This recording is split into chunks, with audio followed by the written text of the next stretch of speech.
Accogliere la vita di chi ha bisogno, lo straniero, la riflessione proposta ai ragazzi della diocesi nella giornata loro dedicata. A Sessi Levante i giovani hanno realizzato interviste fra la gente. Se non partecipiamo ogni domenica all'Eucarestia non capiamo nulla del mistero della morte del Figlio di Dio. È la sottolineatura proposta da Monsignor Tanasini nella Domenica delle Palme, nella celebrazione presieduta in cattedrale. Tacere, pregare, umiliarsi, ossia imitare Gesù per vincere il trionfalismo del demonio e arrivare alla salvezza del regno di Dio. Le parole del Pontefice nella celebrazione della Domenica delle Palme. In corso le prove di carico sui ponti del Rupinaro a Chiavari. Positiva la risposta di quelli di Corso Italia, Via Descalzi e Corso Genova. Le strutture sono sicure, ma in futuro saranno necessari interventi di rifacimento. Gallerie di Moneglia, in arrivo dalla Regione 500.000 euro per un primo intervento di messa in sicurezza e di riqualificazione. I lavori potranno essere appaltati subito. Dopo la sconfitta con la Pro Patria, massima concentrazione per la Virtus Entella in vista delle prossime gare. I Piacenze a -1 dai chiavaresi che giovedì al Comunale ospiteranno l'Arezzo. Buonasera a tutti gentili telespettatori, benvenuti nei nostri studi. Cosa significa accogliere? I giovani della nostra diocesi, riuniti a Sessi Levante per la giornata diocesana loro dedicata, lo hanno chiesto ai passanti. Si sono buttati fra la gente, hanno realizzato delle mini interviste, una modalità nuova per riflettere su una parola che può essere declinata in molti modi. Vediamo. Accogliere la vita, quella generata e quella fragile, che ha bisogno di una famiglia, accogliere una persona che arriva da lontano. I giovani della diocesi si sono ritrovati a Sestri Levante per la giornata loro dedicata.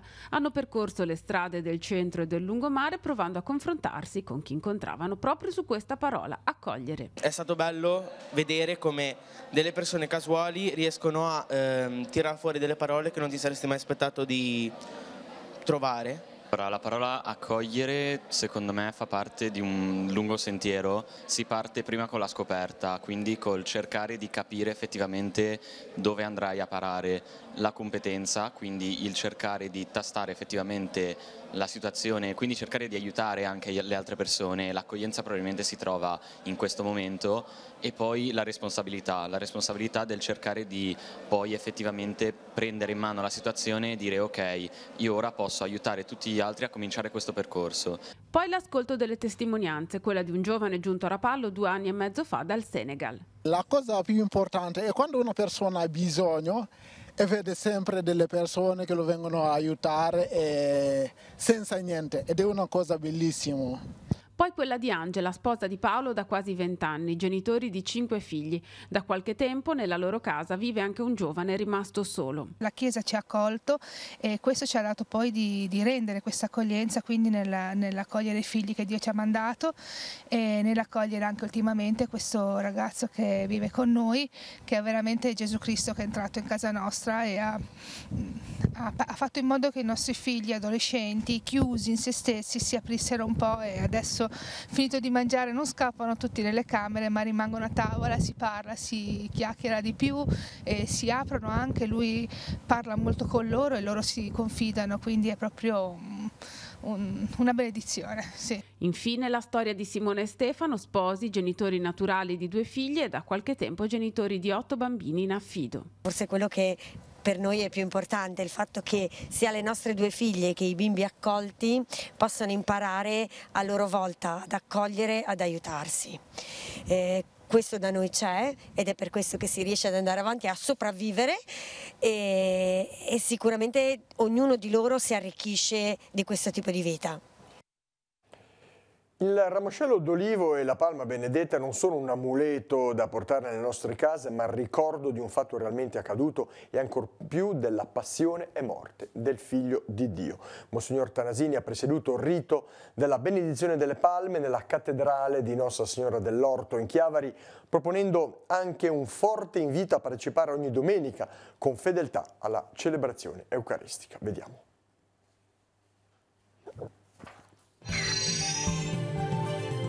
Quello che portiamo, quel ramo, non è un amuleto che noi mettiamo in casa per aver fortuna, ma è un ricordo. Ci dice che vogliamo accogliere Gesù come nostro Re. Accogliere il Signore nelle case e nella vita di ciascuno è scaturita da questo invito la riflessione di Monsignor Alberto Tanasini nella Domenica delle Palme.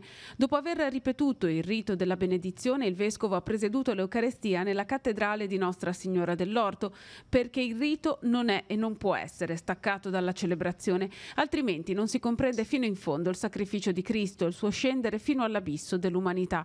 Lo straordinario di questo evento, ha spiegato il pastore della diocesi, in un mondo in cui la cronaca ci ha abituato alle più inimmaginabili atrocità, lo si comprende solo nel vivere la fede nel fatto che Gesù Cristo sia davvero il Figlio di Dio. Lo straordinario è proprio qui, che non è sceso dalla croce, ma Lui ha dimostrato la sua grandezza e potenza rimanendo inchiodato sulla croce, andando fino in fondo nel darsi, nell'obbedire al Padre, nell'affidarsi a Lui, nel darsi per noi. Non solo, ma questo spinge a riflettere anche sul mistero eucaristico, nel quale si rivive quello che è accaduto nella passione del Signore. Vivendo l'Eucarestia, ha aggiunto il Vescovo, restiamo uniti al Signore e riceviamo la vita. Il fatto che molti di noi disertino con superficialità la celebrazione eucaristica domenicale vuol dire che non abbiamo capito nulla del grande dono che ci è stato fatto. Il dono di rinnovare continuamente il nostro alimentarci alla vita eterna che Cristo Signore ci ha dato.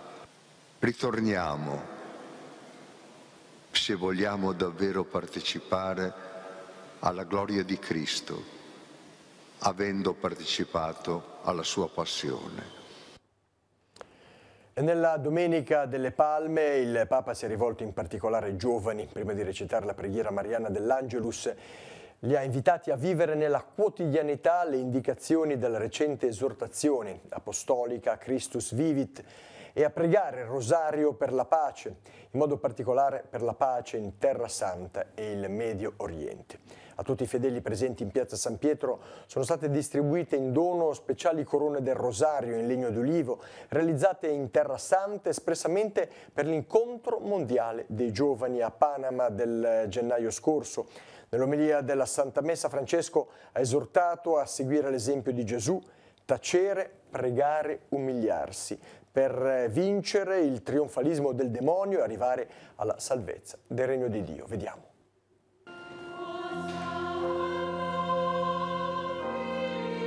Sono il rosso liturgico e il giallo e verde delle palme e dei rami d'ulivo a caratterizzare in piazza San Pietro la tradizionale processione della Domenica delle Palme, che si snoda fino al sagrato della Basilica Vaticana. Nella celebrazione che accompagna ogni anno l'ingresso nella Settimana Santa, Papa Francesco mette in risalto il duplice mistero delle acclamazioni per Gesù che entra a Gerusalemme e della sua umiliazione con le grida festose e l'accanimento feroce. Gesù dice: ha aperto per noi la via della fede. Egli ci mostra la via dell'umiltà rispetto a quella del trionfalismo indicata dal maligno, dal demonio. Il trionfalismo cerca di avvicinare la meta per mezzo di scorciatoie, di falsi compromessi. Punta a salire sul carro del vincitore. Il trionfalismo vive di gesti e di parole, che però non sono passati attraverso il crogiolo della croce. Si alimenta del confronto con gli altri, giudicandoli sempre peggiori, difettosi, falliti. Una forma sottile di trionfalismo è la mondanità spirituale, che è il maggior pericolo, la tentazione più perfida che minaccia la Chiesa. Gesù ha distrutto il trionfalismo con la sua passione. Nel 10° anniversario della scomparsa di Don Mario Podestà, domani sarà celebrata una Santa Messa in suffragio. La celebrazione si terrà alle 20:30 nella chiesa del Sacro Cuore di Ferrada di Moconesi in Fontanabuona. Sarà presieduta dal vicario generale della diocesi di Chiavari, Don Stefano Mazzini. Cambiamo argomento, prove di carico oggi su alcuni punti lungo il torrente Rupinaro a Chiavari. Le operazioni sono necessarie per l'iter di messa in sicurezza del corso d'acqua. Risultati positivi stamani dopo le verifiche in Corso Italia, in Corso Genova, in via Descalzi dai lavatoi. I ponti più vecchi sono quelli che alla fine hanno retto meglio. Stamani siamo stati in Corso Italia, vediamo.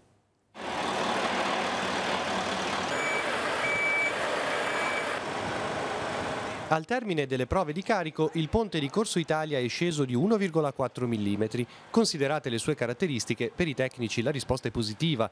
In mattinata sul ponte hanno stazionato fino a 4 camion di circa 40 tonnellate l'uno. In centro è sceso di 1,4 mm, 1,5 mm quasi.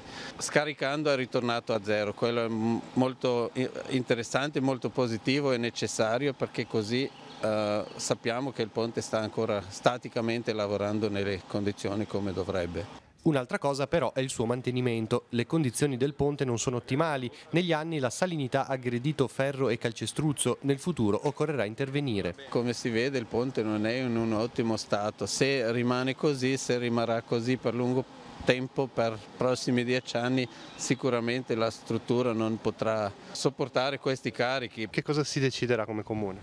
Come comune dovremo fare poi una riunione con tutti gli uffici e gli enti regionali per decidere, quando a luglio avremo tutti i risultati idraulici del Rupinaro, come comportarci sulla progettazione dei ponti dell'intera asta fluviale del torrente Rupinaro. Per il ponte di Corso Italia, intanto, visto il risultato soddisfacente di oggi, il comune medita di apportare delle variazioni alle limitazioni di carico già in vigore. Ad oggi ci sono 45 tonnellate come portata massima. Verificheremo a chiusura completa di tutti i collaudi di trovare delle piccole deroghe che possono essere rilasciate quando ci saranno dei trasporti eccezionali. In 2 giorni la ditta Pacciaider e Partner di Bolzano verificherà anche gli altri ponti sul Rupinaro. Particolare sarà l'intervento a San Pier di Canne domani sera alle 21. Il ponte è nato costruendo, vuol dire ci sono veramente 5 strutture diverse da pila in pila, ci sono diverse impostazioni, diversi anni di costruzione. Io vi ricordo che i lavori riprenderanno domani alle 14 quando chiuderà il ponte tra via Santa Chiara e via Colonnello Franceschi. Alle 21 chiuderà, come detto, quello di via San Pier di Canne. Le chiusure avranno una durata di circa 3 ore ciascuna, eccezione fatta per il ponte di San Pier di Canne, che sarà chiuso per circa 5 ore. Disagi all'erogazione dell'acqua a Chiavari mercoledì pomeriggio dalle 13:30 alle 17:30 a causa dello spostamento di un tratto di tubazione dell'acquedotto in via Entella sarà sospesa l'erogazione delle seguenti vie: via Entella, via Vittorio Veneto, via del Revello, Vico Malpertuso, via Grimaldi, via Costaguta, via Bontà e piazza Matteotti. A ripristino del servizio potranno verificarsi temporanei fenomeni di intorbidimento dell'acqua o emulsioni da aria in sospensione. E a Rapallo proseguono le operazioni di rimozione delle barche arenate sul lungomare in seguito alla mareggiata di fine ottobre.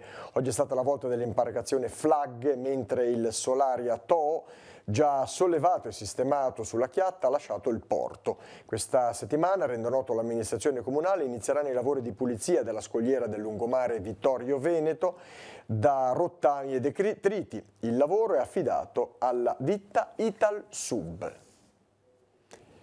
Pagare la sosta a Sessi Levante è più semplice. Da giovedì scorso è attiva la app Easy Park, scaricabile sul proprio cellulare e attivabile al momento della sosta.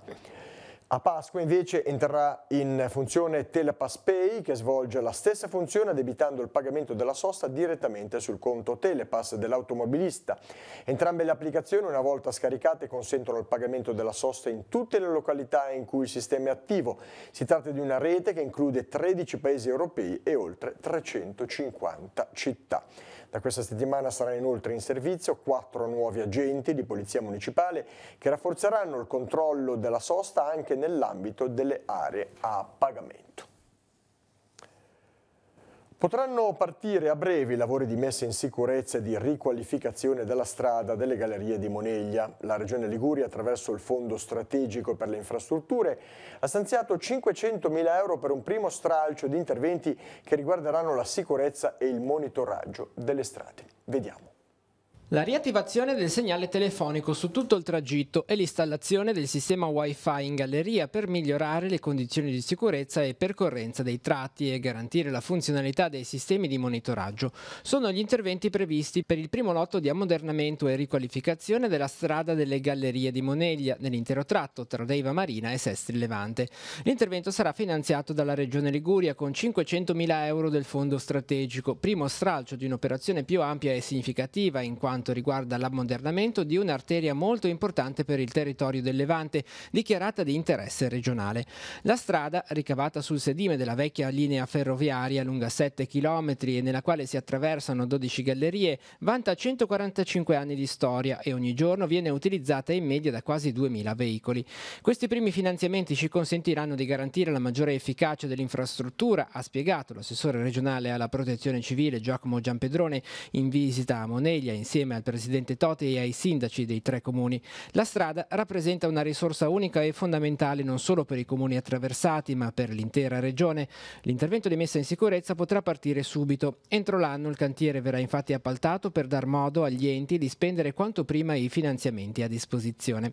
Percorrendo queste gallerie ci ricordiamo la bellezza e la particolarità della Liguria che ci fa percepire in ogni suo angolo la somma dell'ingegneria di ieri e di oggi, ha dichiarato il presidente della regione Liguria Giovanni Toti.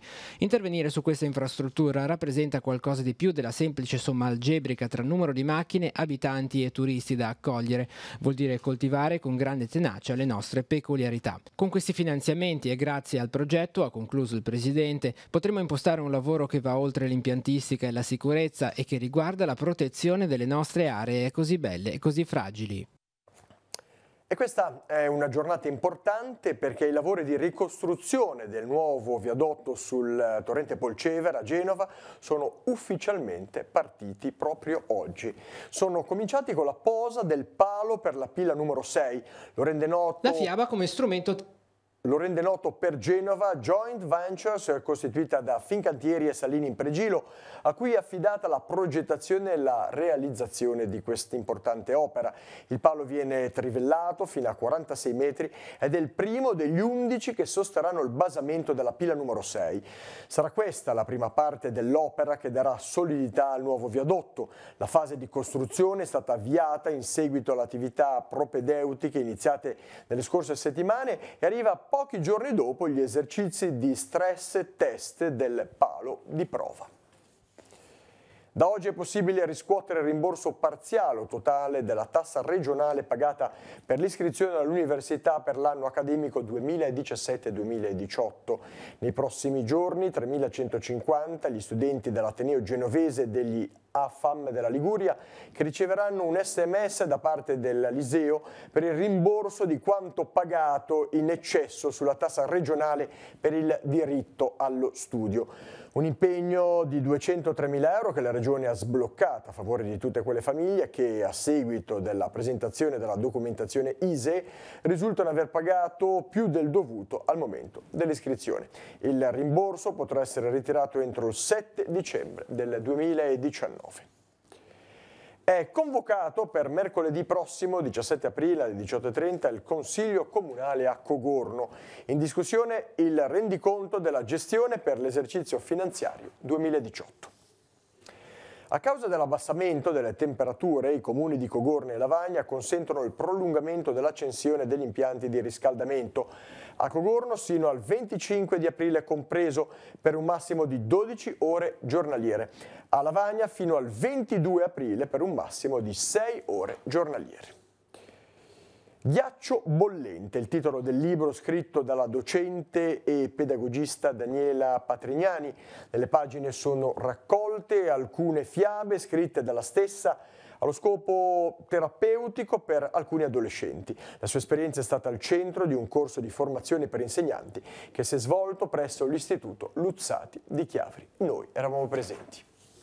La fiaba come strumento terapeutico, un modo attraverso il quale rappresentare con un linguaggio simbolico le difficoltà e i blocchi inconsci che complicano la vita delle persone, siano esse adulti, bambini o giovani adolescenti. A questi ultimi in particolare, alle loro complicazioni caratteriali tipiche di questa età difficile, sono rivolte le storie che l'autrice ha scritto partendo da due casi estremi, due ragazze, una all'opposta dell'altra. Di qui il titolo del libro che raccoglie tutte le storie scritte, Ghiaccio bollente. La prima mi ricordava il fuoco, la lava, l'altra mi ricordava invece il ghiaccio.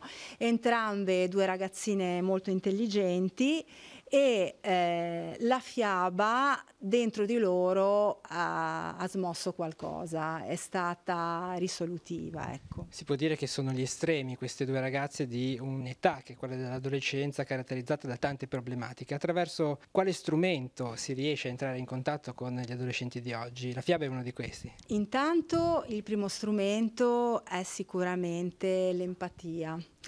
Il ragazzo deve sentirsi accolto, capito con tutte le sue contraddizioni. Uno strumento quindi è la capacità di entrare in relazione, questa è una caratteristica importante. La fiaba terapeutica è uno strumento piuttosto originale, anche se non nuovissimo, non l'ho sicuramente inventata io, ci sono tanti libri scritti sulla fiaba terapeutica. Quello che possono fare gli educatori è di seguire alcune tracce di discussione su temi che comunque riguardano gli adolescenti, come il bullismo oppure come le aspettative che a volte si portano dietro dalla famiglia, come la riflessione su se stessi. Questo è un tema trasversale che può interessare sia gli insegnanti, così come posso parlarne con un terapeuta. Arianna Garofalo, studentessa della seconda F della scuola secondaria di primo grado della scuola Ilaria Alpi di Chiavari, ha vinto la finale nazionale delle Olimpiadi Problem Solving promosse dal Ministero dell'Istruzione che si sono svolte nel fine settimana a Cesena. All'iniziativa hanno partecipato circa 22.000 alunni di tutta l'Italia. Il comprensivo Chiavari 2 ha partecipato con 130 alunni. Arianna Garofalo ha battuto i rappresentanti delle altre regioni risolvendo tutti i quesiti nel miglior tempo, bissando un successo già ottenuto 2 anni fa da un'altra alunna della stessa scuola. Imprenditori siciliani che con coraggio hanno deciso di combattere le mafie, studenti liguri che in Sicilia hanno svolto un'alternanza scuola-lavoro nelle terre confiscate alla criminalità organizzata. Storie di speranza, di impegno civile raccontate a Soria nel corso dell'incontro antimafia quotidiana. Telepace ha raccolto alcune testimonianze, le proporremo questa sera nella trasmissione direttamente in onda a partire dalle 21:10 sul canale 15. Potrete ascoltare gli imprenditori siciliani Francesco Billeci, Nicola Clemenza, che non si sono lasciati piegare da minacce e intimidazioni, Don Francesco Fiorino, sacerdote di Marsala, impegnato nella lotta alle mafie, e gli alunni del liceo Davigo Nicoloso d'Arecco, protagonisti del viaggio in Sicilia. 21:10, Telepace 1. E ora, come il consueto, scheda degli appuntamenti per la giornata di domani. Può partire la sigla.